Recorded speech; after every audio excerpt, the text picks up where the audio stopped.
I really, really wish that I could, but unfortunately, I can't speak any other languages fluently other than English. 那我怎么可能会说中文呢？如果我能够流利地说法语 et si je pouvais parler couramment le français, comment cela serait-il possible? What if I could speak Polish? Chciałbym umieć mówić po polsku.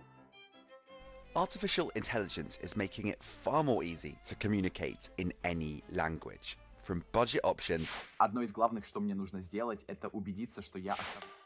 to some pretty high-end versions aimed at the corporate sector.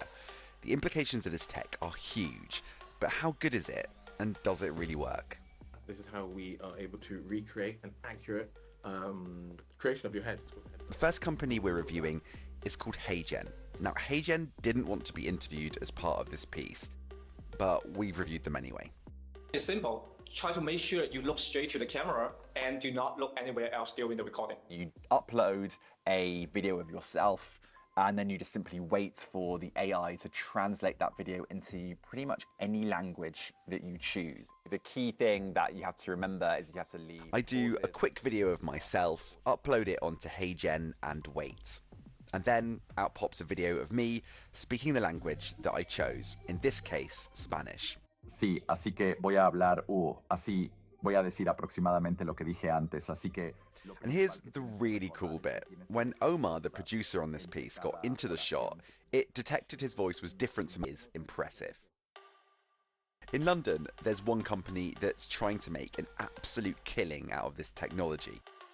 Synthesia was one of the very few minted unicorns last year in Europe, a company worth more than $1 billion.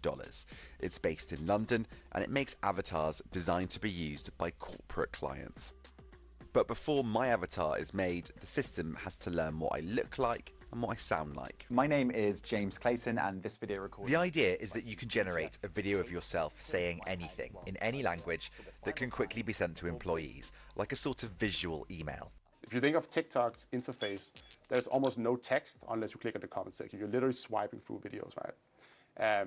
And I think that as video becomes so easy to produce, I think we'll see that more and more of our online experiences is going to be kind of video first. With my avatar created, I had to play around with it. Creating the video itself is easy. It's like making a PowerPoint presentation. Today, we celebrate World Book Day. Yeah, so that feels to me like what I'm at. But at the same time, is that better than just words on a page? And actually for a lot of people, particularly visual people, considering that that's only taken 5 minutes, perhaps that is quite useful. I wanted to see what Victor thought of my take. I played around with it, and it looks like me, but I don't think anyone will be fooled into thinking that it actually was me. What would you say to that? I think you're right. I think by the end of this year, if not before, we'll definitely get there. But I think what we have seen in basically all modalities really with AI, right, is that we can all see that it's very impressive, but it's not really there, right? Like GPT technologies still hallucinate. These technologies are still not one-to-one on par with a real person. That said, I can see why this tech is sparking so much interest. The applications for it goes way beyond corporate videos. And we're seeing that with like NGOs all over the world, where they can produce video content instead of written content for people who may have a difficult time reading, and we do it in local languages. So in just this kind of dissemination of information in people's native language via video and audio, is very, very powerful. As it gets easier and easier to change the words that come out of our mouths, there's also a worry that this kind of technology could increase the amount of misinformation on the internet. I still believe. But when it comes to translating educational videos or sending a message to someone in their own language, gibt es klare Vorteile. Es geht nicht nur darum, Freunde beeindrucken zu wollen. Grain left over from beer production is commonly used for animal feed or can even end up in landfill. But here it's getting a new lease of life. It's going to be transformed into a leather alternative known as new grain. No animals, no plastic. And now it's time for all of this to head back to Arda Biomaterials lab around the corner. Once these sacks arrive at the lab, it's time for the process to begin. First of all, it's emptied out into a container like this, and then an alkaline solution is added. That's stirred for about an hour to extract the protein from the grain. Then the husk will be separated, and the protein liquid will move along to the next stage, where some natural ingredients will be added. This will be stirred for another couple of hours, and at this point, protein strings start to develop, and that means that it's ready to be poured into the trays.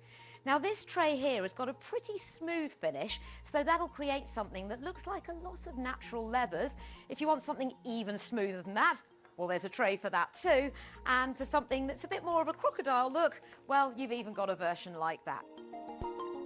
Varying the beer that the grain comes from by, say, using stout will result in different final colours. After the material's been sitting in the tray for a day, it's ready to peel off. That's so smooth, that's like PVC. Yeah, no, it's completely shiny because it's unbacked. And now that just needs its sustainable backing added. One of the big environmental issues with leather production is actually the tanning process, though, and Arda is hoping for a solution. We are exploring using natural colouring agents, so there's actually a lot of deep tradition in old tanning before the advent of petrochemicals or chromium tanning. So we're exploring these old dyes that are naturally derived and work with the environment and biodegrade.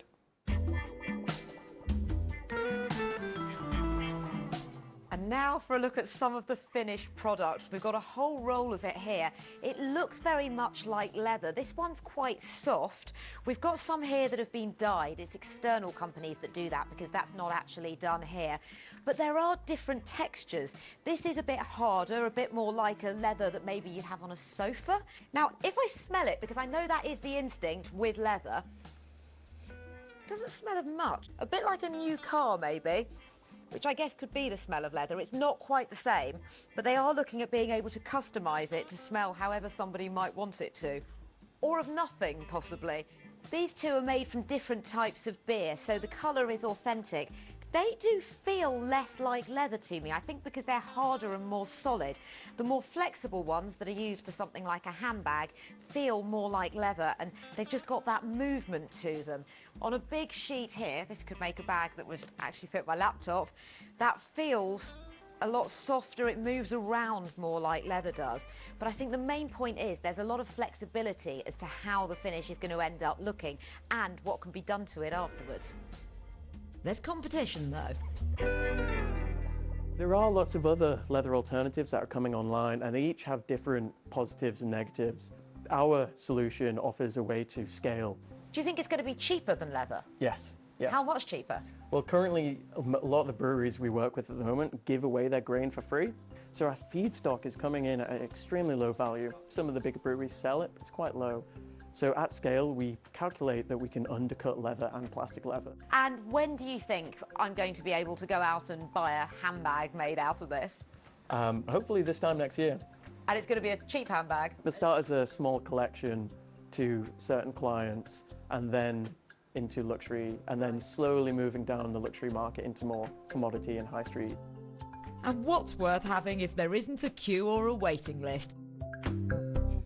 And that's it from us in the Performance Lab at the Royal College of Music in London. Hope you've enjoyed the show. We're about to find out whether the site have. Thanks for watching, and we will see you soon. Oh, thank you. Thank you. Thank you.